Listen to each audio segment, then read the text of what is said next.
Le message de Jean Sino depuis Pointe-Noire,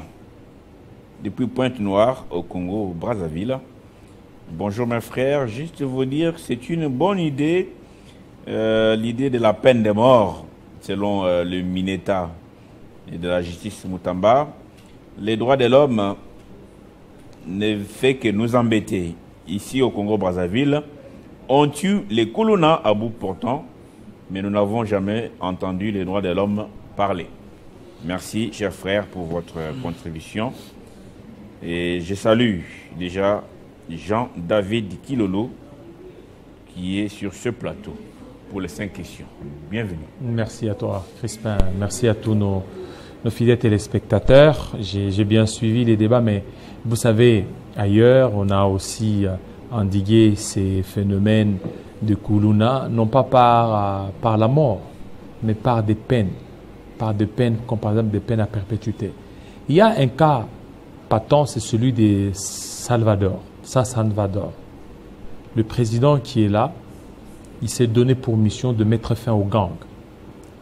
Les gangs, c'est plus que même les Kuluna. Et ces gangs, je vous dis, dans moins de 2 ans, le pays est devenu sécurisé au niveau de Salvador. Et Crispin, on a érigé des prisons, des hautes prisons, haute sécurité. Et les prisonniers qui sont là, ils sont enchaînés comme des bêtes. Mais ils ne sont pas tués, ils sont enchaînés comme des bêtes. Et je vous dis, si vous partez actuellement, au niveau de San Salvador, la situation de sécurité par rapport aux gangs semble certainement s'estomper. Pourquoi? Parce qu'il y a cette mesure. Le problème chez nous, c'est quoi? Nous avons des mesures d'emprisonnement, mais ça n'arrive pas. Vous arrêtez les Kuluna aujourd'hui, 2 jours après, il ressort. Et quand il ressort, il vient vous défier. Vous qui l'avez livré à la police ou à l'armée. Et c'est ça le problème. Tuer, oui, bon, vous voulez tuer, oui, mais est-ce que c'est ça la solution? Est-ce que le ministre Mutamba, qui avait décidé de la libération massive de certains prisonniers, disons-les sans jugement, ou ceux qui avaient déjà purgé la moitié de la peine et tout, on a vu beaucoup reprendre des machettes le même jour. C'est ça le problème, c'est que... On a perdu notre conscience. La ITNC, d'ailleurs, elle sera enterrée aujourd'hui. Est-ce que on prend des mesures populistes? Est-ce qu'on étudie toute la question avant d'annoncer ça? C'est ça le problème, Chibinkoufoua. C'est bien de prendre une mesure, mais il faut étudier et voir tous les paramètres qui concourent. Constant Mutamba, le Mineta de la justice, a pris des mesures selon lesquelles il faut libérer tous les prisonniers. Ceux pour qui il n'y a pas eu de dossier ou de suite un peu favorable. Ils ont été tous libérés. Plus de 2000. Et on a vu, quand on a libéré, on a libéré beaucoup de Kuluna. Et ces Kuluna, le même jour, ils ont commis des forfaits dans différentes communes. Et regardez, depuis qu'ils ont été libérés, le taux de criminalité a augmenté. Sérieusement? Le taux, ça dit qu'actuellement, les Kuluna, lorsqu'ils entrent dans vos maisons, ils ne sont pas seuls. Ils sont une vingtaine. D'ailleurs, notre monteur en a payé. Rigen Lunga, il en a payé. A failli perdre son fils. Et voilà, imaginez. Et Rigen, il vous dit qu'ils étaient au nombre de 20, plus de 20. 20 Kuluna. Voilà, 20 Kuluna, dans une petite maison. Pour faire quoi? C'est que vous comprenez que ils ne sont pas là peut-être pour juste voler, mais ils sont là pour saboter, pour tuer. Et il faut prendre des mesures sévères. Les gens aujourd'hui, Crispin, peuvent monter au créneau pour parler, c'est parce qu'ils n'ont jamais été victimes de ces bandits. Actuellement, ce ne sont pas des bandits, mais ce sont des meurtriers. Alors, il faut prendre des mesures. S'il faut les arrêter, pour moi, je dirais, il faut qu'il y ait une prison appropriée pour les Kuluna. Et dans cette prison, qu'on mette un peu, beaucoup plus de sérieux là-bas, afin que ces gens ne puissent pas s'échapper. Parce qu'aujourd'hui, les Kuluna est devenu comme un fait bénin. Quelqu'un qui fait du mal, on l'arrête. Lorsque la famille s'est réunie, 800 000 francs, il est libéré. Et puis c'est fini. Et quand il est libéré, la personne continue. C'est ça. Mais on a eu des témoignages de certains habitants de quelques quartiers ici à Kinshasa qui vous disent que on met la main sur un Koulouna, ou le chef de bande, il crie là, tu t'es dit, je reviens, je vais sauter bientôt, je reviens. Et effectivement, il va à Makala, un mois après, vous les voyez encore dans les quartiers. Mais c'est ce que j'ai dit. Ils ont maintenant tout un circuit. Je ne sais pas si la police est dedans, mais ça pose à se poser beaucoup de questions sur ce qui se passe réellement avec ces gens appelés Koulouna. Crispin, nous avons un système carcéral un peu faible. Faible dans le sens, lorsque le Koulouna est arrêté, on ne sait quoi faire de ce Koulouna en prison. Lorsqu'il est arrêté, je vous dis, 1 ou 2 mois, il va revenir. Il revient en force et quand il revient, il continue encore à faire du mal. Et en plus, ce sont des récidivistes. Ils n'ont peur de rien. Ils n'ont pas peur de la prison, ils n'ont pas peur de qui que ce soit. Alors, ils font ce qu'ils veulent. Alors, il y a d'autres qui sont érigés en quartier général. Aujourd'hui, si vous avez perdu votre téléphone au niveau des Pascal, au niveau des ronds-points Gaba, vous devez aller chercher le chef Koulouna. Celui-là va vous orienter auprès de qui vous pouvez récupérer votre téléphone. Vous voyez, donc c'est un système qui s'est beaucoup plus enraciné. Et aujourd'hui, Tchibikoufwa, si rien n'est fait, je vous dis, nous allons continuer encore à pleurer et encore à avoir nos larmes. Pourquoi? Parce qu'on n'arrive pas à mettre fin à ces phénomènes. Il faut que le gouvernement, les mesures prises par Konsa Mutamba, cette fois-ci, de tuer tout le Koulouna, c'est bien que ça ne soit pas une mesure populiste. Une mesure, lorsqu'elle est prise, elle sera contrée par les ONG de droits de l'homme qui vont monter au créneau pour commencer à dénoncer de telles mesures. Parce qu'on en a vu. Mais dans ce pays, on a vu, d'ailleurs, vous l'avez évoqué, dans ce pays, on a vu les phénomènes Kofi, où il y a eu des gens qui étaient sous Général Kanyama. Voilà. Alors, la question peut-être à vous poser, est-ce que Kanyama KCC est saturé? Parce que ces gens, on a vu quelques Koulouna envoyés là-bas au service national, transformés. Et beaucoup sont rentrés à Kinshasa, pas comme Koulouna, mais comme bâtisseurs. On les voit construire des maternités, fabriquer des bancs et tout. Est-ce que c'est l'argent qui a manqué pour booster davantage les services nationaux? Je me pose la question, comme toi, c'est comme si le financement a pris fin. Le financement au niveau des Kanyamaka CC. Crispin, lorsqu'il y avait ces financements au niveau des Kanyamaka CC, on a vu le taux de criminalité du Koulouna, ce taux diminuer complètement. Mais actuellement, on n'est pas dans ce sens-là. On ne conjugue pas presque ce verbe-là. C'est comme si le général Kabouik est épuisé. Et lorsqu'il est épuisé, il n'arrive pas certainement à avoir. Par contre, on devait s'habituer à envoyer des Koulouna presque chaque 3 mois.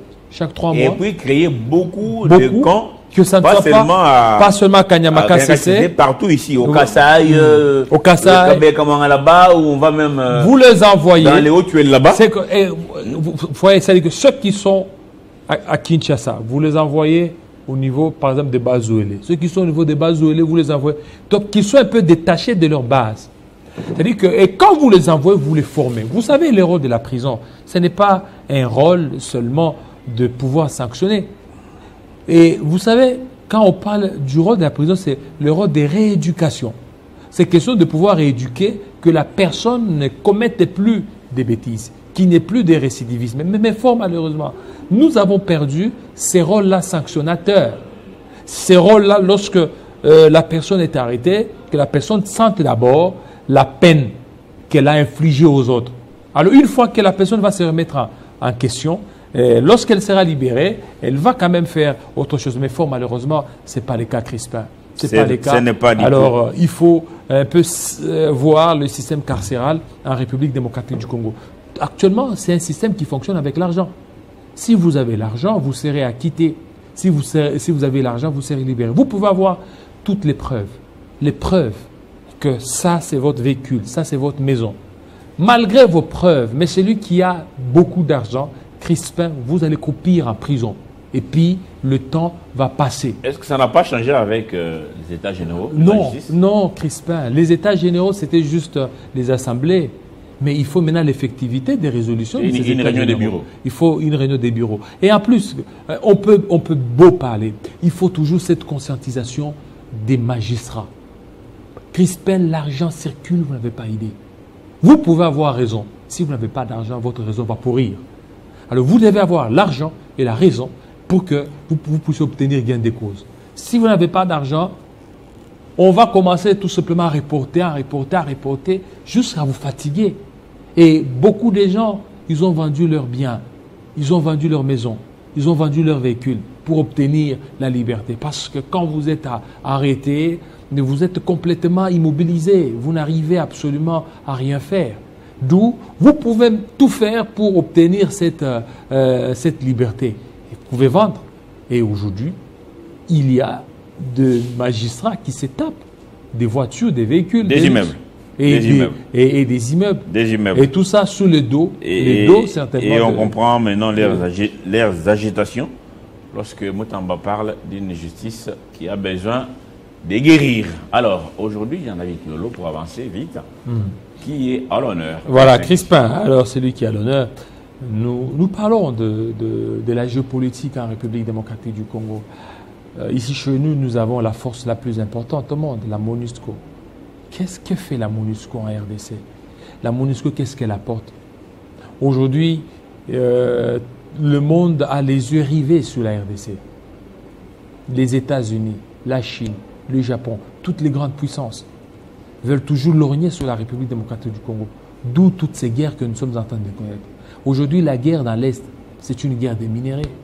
C'est une guerre de contrôler des portions des terres juteuses. Mais si nous-mêmes, qui sommes Congolais, sommes distraits, nous allons mourir pauvres. Et le bon Dieu ne va pas nous excuser. Nous devons certainement bénéficier de cette richesse. Parce que les autres comprennent les enjeux géopolitiques. Et voilà pourquoi vous allez voir le président angolais, et plutôt le président américain qui est venu en Angola. Et quand il vient en Angola, l'objectif est simple. Ce n'est pas seulement voir le président angolais, voir ce qui se passe en République démocratique du Congo. Les corridors, oui, mais c'est une guerre des minéraux. C'est une guerre des minéraux. On en a parlé avec Jacques. Voilà. Et cette guerre des minéraux, c'est ce qui fait qu'aujourd'hui, nous avons la MONUSCO qui est presque inerte. La MONUSCO qui ne fait absolument rien du tout. Parce que la MONUSCO s'est habituée à ce qui se passe ici, avec nos minéraux, et ça fait plus de 22 ans. Plus de 2 décennies. D'ici là, ce sera la 3e décennie que la MONUSCO est là, mais pour des résultats tout à fait mitigés. Très bien. On prend la première question. Effectivement. Avec des moyens logistiques et tout à sa disposition. Donc pour moi, je pense que cette élasticité-là prouve que le bilan est mitigé pour la MONUSCO.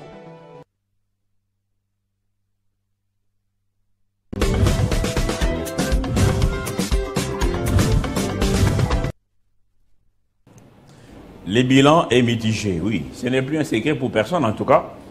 La MONUSCO, d'ailleurs, la fameuse ONU n'a jamais imposé la paix quelque part dans le monde ici, jamais. C'est une perte, c'est une distraction. C'est une distraction. Dans ces pays, à un moment, les représentants du SG de l'ONU se comportaient comme un président bis. À un moment, il se promenait avec des chars et toute sa protection. Et quand il prend la parole, tous les Congolais écoutent attentivement. Et même les dirigeants en place écoutent attentivement. Il a dit. Bon, Kilolo, il devait déjà partir. C'était dit qu'il parte. Il faut combien de mois encore pour qu'il termine l'ère? Parce que c'est un départ progressif. Oui, effectivement. On envoie 4 militaires. Bon, demain, c'est 3 qui partent. Qu'est-ce qui se passe? Pour emballer des valises, il faut faire combien de temps?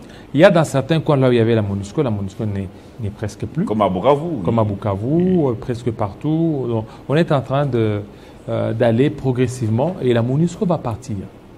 Mais elle va partir sous quel bilan? Dans ce pays, ce n'est pas la première fois qu'il y a la MONUSCO. Même en 1960, là où il y a eu la mort d'un secrétaire général de la MONUSCO. Ouais, ils sont venus. Voilà, ils sont venus. Ils n'ont rien apporté. C'est qu'aujourd'hui, nous devons nous-mêmes nous prendre en charge. On l'a toujours dit dans notre matinale. Nous n'allons pas compter sur les forces étrangères. Nous devons compter sur nos propres forces. Et nous devons certainement nous réarmer. Ce n'est pas seulement la prière, quand on parlait hier ce n'est pas la prière de pouvoir résoudre nos problèmes. La prière, elle est là, elle occupe la première place, et la place la plus grande dans tout ce que nous pouvons faire. Mais il y a aussi notre part. Notre part des responsabilités, c'est en tant que Congolais, défendre certainement la patrie. Les Ougandais, le Burundais, les Béninois, les Pakistanais et tous les autres là qui viennent... Même les Népalais. Les Népalais. Ils ne vont pas accepter de continuer à mourir pour la RDC, alors que les Congolais eux-mêmes sont en train de se la couler douce, alors que les Congolais eux-mêmes sont dans la distraction. Alors, au lieu de se focaliser sur la paix dans l'Est, nous on est dans la distraction. Vous savez, les Zimbabwéens étaient venus chez nous. Ils étaient nombreux en Bujumaï là-bas au Kasaï.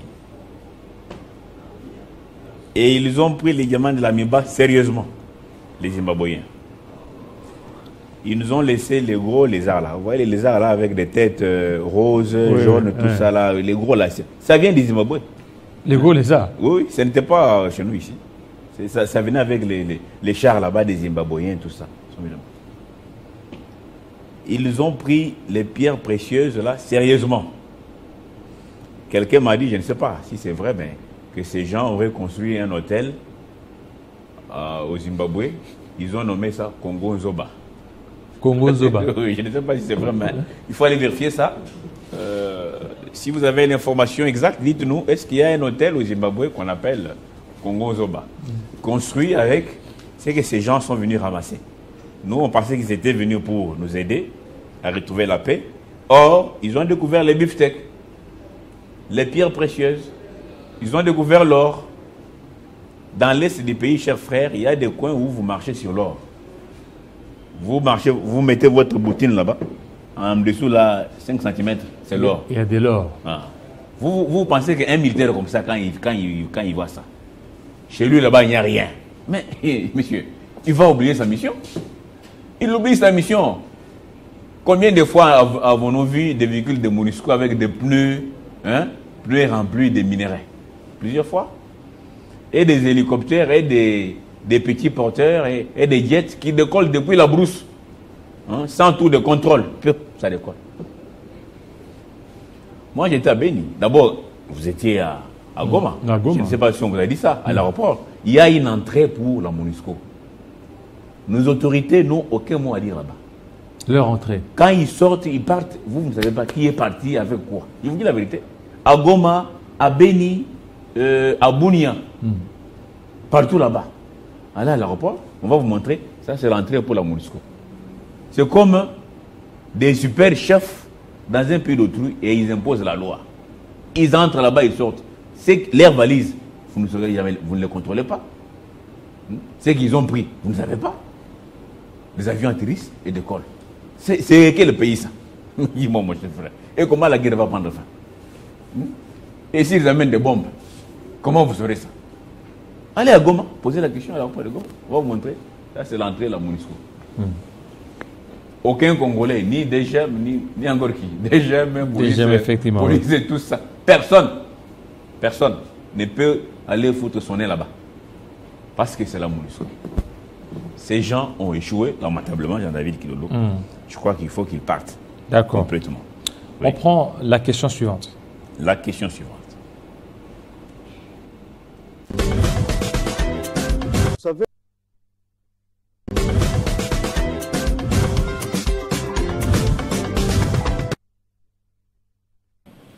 eh bien, c'est un ancien maire de la ville de Beni. De Beni. Qui parle. Maintenant, il vit à Kinshasa. Oui, je l'ai croisé. Il est entre Kinshasa ainsi que Goma. Kinshasa, Goma, donc, et tout ça. Et Crispin, vous savez, on est en train d'oublier des éléments prioritaires dans ce pays. Comme par exemple le retrait de la MONUSCO, on n'en parle plus.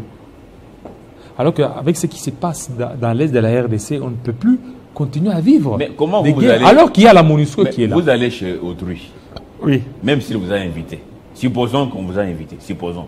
Parce que ces gens se sont improvisés eux-mêmes. Supposons qu'on vous a invité. Mais c'est lui qui vous invite, il dit, cher ami, la fête est finie. La fête est finie. Rentrez chez vous. Il dit, non. Moi, je dois être là. Non, c'est quoi ta commission? Non, ça ne se passe pas comme ça. Voilà pourquoi. La fête est finie. Non, Crispin. Allez-y. Non. Ce sont des accords internationaux. C'est ce que j'ai dit, non?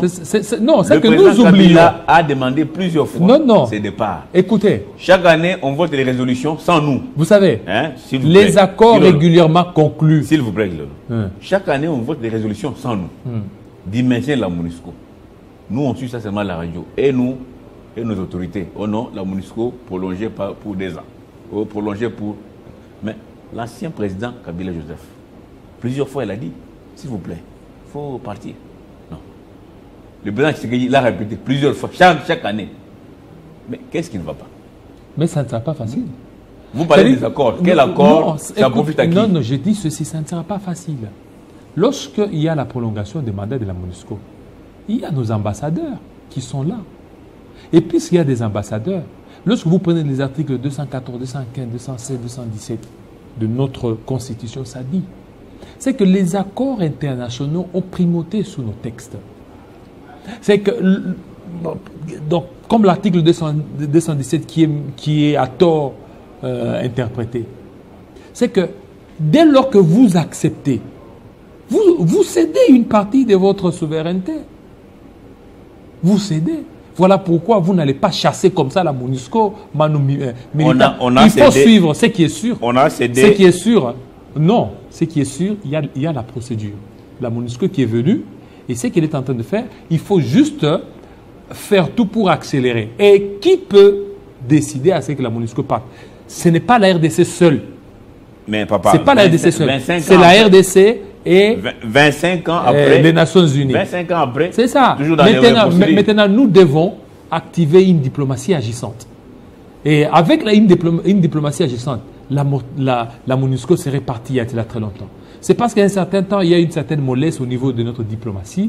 Et on parle du départ accéléré, mais on s'endort, et puis on a mis la politique là-dessus. Lorsque le président de la République honoraire, Joseph Kabila Kabanga, a demandé les départs accélérés de la MONUSCO, quand le président Félix Tshisekedi est arrivé, il a retardé les départs de la MONUSCO. Pourquoi? Parce que à l'époque, on voyait que si la MONUSCO partait, les opposants risque d'être maltraité et que c'est la MONUSCO qui prend fait et cause des opposants.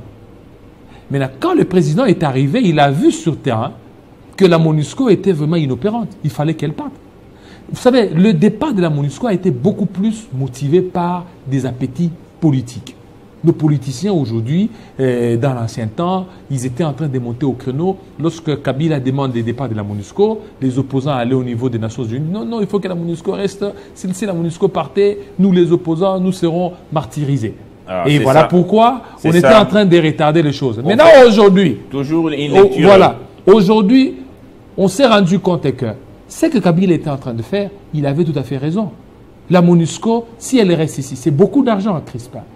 Nous avons beaucoup de priorités. Des milliards chaque année. Des milliards. Pour des gens qui n'apportent rien. Elle est vraiment inopérante. Peut-être avec la radio Hirondelle, la radio Capi, où quand même on a vu, il y a eu. Et puis, ils nous ont laissé beaucoup d'ennemis Dakar ici. Des enfants désormais sans père. Il y a Picho Patrick qui nous écrit toujours depuis l'Ouganda, qui dit effectivement, à l'aéroport de Goma, Jean-David, il y a une partie pour la MONUSCO. Donc, et une autre pour le gouvernement congolais. Néanmoins, c'est une mesure qui apparaît dans les protocoles signés entre la RDC et les Nations Unies. Vous savez, souvent, lorsque les nôtres partent à l'étranger, Jean-David, pour signer des accords, des protocoles et autres, on leur donne un bouquin, ça peut être comme ça, mon cher, 800 pages. 800 pages. Oui, on dit coopération RDC, Belgique. 800 pages. Et quand vous lisez, vous vous endormez. Et vous avez des jours. On dit non, venez signer, vous avez 2 jours. Au lieu d'amener les vrais conseillers qui peuvent lire, vous amenez les cousins du village et tout ça, et compagnie. Ils ne vont pas lire ça. Vous signez la mort de vos compatriotes. Vous signez la mort de vos frères et sœurs. Tous les projets qui arrivent ici, mon cher frère, tout est dedans. Même quand on décrit au salaire, tout ça là, on a mal payé les nôtres. Mais c'est écrit dedans. Ceux qui sont partis en Europe, en France, en Belgique, aux États-Unis, signés, à Genève, ont signé du n'importe quoi. On n'a pas pris le temps. On prend tout à la légère. Comment vous pouvez accepter que dans votre propre pays, l'aéroport qui est la porte d'entrée, que les étrangers se gèrent eux-mêmes. Hein? Ils se gèrent eux-mêmes. Il n'y a aucun contrôle. Il n'y a aucun, il c'est signé, aucun. Ils entrent. Ils décollent, ils atterrissent. Vous ne contrôlez même pas ce qui est dans leur bagage. Ni ce qu'ils amènent, qu'ils emportent, ni ce qu'ils amènent ici. Vous ne contrôlez pas. C'est signé dans les accords. C'est signé. Une fois, ça c'est l'anecdote, j'ai assisté à une revue annuelle avec la coopération belge et la RDC. L'autorité qui était à la réunion s'est étonnée de voir que l'adjoint du chef des projets, l'adjoint, qui est congolais, qui a d'ailleurs un volume de travail exorbitant, touché $700. Un adjoint. L'adjoint. L'expatrié qui est belge a 25 000 €. Quel écart? À côté de ça, vous avez logement, frais de communication, transport, nourriture. Mon cher, comme ça là. Hein? 4 000 € logement, 2 500 communication. Ah, mais l'autorité qui était là était justement, il dit mais qu'est-ce qui se passe? Comment un projet comme ça, l'argent, c'est l'argent pour aider les Congolais, mais vous-même vous bouffez autant? Il dit non, cher ami, c'est dans votre protocole. Voilà le protocole. La dame là sorti le protocole là, signé par un ministre congolais pour dire j'accepte tout ce qui est écrit dedans. J'ai dit oui. Il n'a pas lu ça. Tellement que c'est au milieu là-bas. Vous voyez un bouquin comme ça. On met ça, il n'est pas au milieu là-bas. On dit non. Le chef de projet qui sera belge va toucher les 5 000 €. Son adjoint qui sera chargé de l'administration, logistique et tout ça, études de projet, tout, va toucher 700 €. Et le ministre a signé sans débat. Sans débat. Je vous dis sans débat. Je dis non, c'est vous qui avez signé ça. Ce n'est pas nous. Allez interroger votre hiérarchie. Pourquoi il a signé ça en Belgique? Signé comme ça. Donc, on prend la légère des accords. Comme lorsque le président Tshisekedi est allé à Luanda ce matin pour raconter Biden. Mais j'espère qu'il a entouré des gens qui vont... Des experts. Oui, qui vont parler pour la cause du Congo. Dans cette affaire des rails, qu'est-ce que le Congo gagne? Hein? Est-ce que nous jouons le rôle des accompagnateurs? Vous voyez, un accompagnateur, c'est quelqu'un qui est avec vous. Il peut ne pas gagner quelque chose, vous vous en foutez. Non. Est-ce que nous allons gagner notre part? Est-ce que nous allons gagner? Nous qui avons ces minéraux-là, parce que c'est pour nos minéraux qui font ça. Oui, c'est pour nos minéraux. Voilà, qui font ça. Jusqu'au niveau de Kivu. Voilà. Donc, les minéraux même du Katanga, voilà. Ça va passer donc. Donc, c'est pour nos minéraux stratégiques. Alors, nos minéraux, qu'est-ce que nous on gagne? Qu'est-ce que nous on fixe? La barre sera fixée à quel niveau? Avec la guerre. À quel niveau nous devenons maîtres de nos pauvres minéraux? Ça, il faut amener des gens qui peuvent réfléchir. Si vous amenez des gens qui prennent du whisky, il est là-bas à l'hôtel, toute la nuit, il prend le whisky. Non, mais le matin, il va réfléchir comment? Je dis le matin, il va réfléchir comment, mon cher frère? Donc, c'est compliqué. On prend la question suivante. Oui.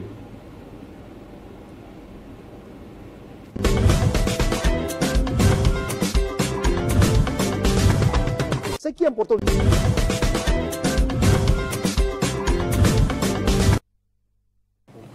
Voilà, c'est bien dit par l'ancien maire de la ville de Béni, où notre héros Mamadou Ndala a été assassiné.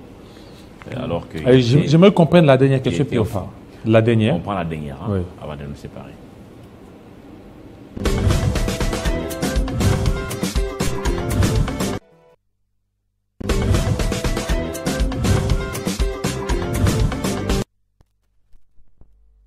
Voilà, merci beaucoup Jean-David Kilolo pour cette rubrique, cette question.